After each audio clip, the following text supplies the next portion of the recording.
И оризот да се откупува за стокови резерви бараат од Асоцијацијата на земјоделци. Министерството за земјоделство предлага мерки за стабилизирање на пазарот, да се вклучат и стоковите резерви со откуп на известни количини на пченица и јачмен. Тоа е позитивно, велат од Асоцијацијата, од каде предлагаат во групата да биде ставен и оризот, бидејќи и тој е стратешка култура. Мора да биде тука да се стават во државните резерви и јачменот и оризот. Оризот исто ке нас една стратешка култура и затоа ако веќе бе збориме за откуп по страна на државните резерви, мора да зборуваме за пшеницата, за јачменот и за оризот.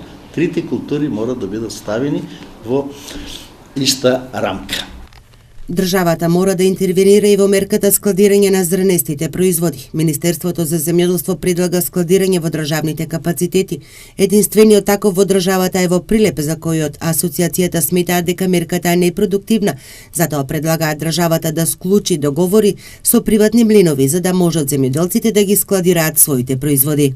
Како е помошта на мерката за складирање, ако некој треба, например, од Куманово или од Гергелија, доде да складира житарица од Прилеп. Тога нема никаков ефект да има, затоа наш предлог беше да бидат уклучени сите приватни млинови, нормално, со субвенционирање, да се треба да се договорат, со субвенционирање на складирањето од страна на државата и таа мерка, кои млинови, колку пари кошта, наш предлог е да се знае најкасно до 10 мај.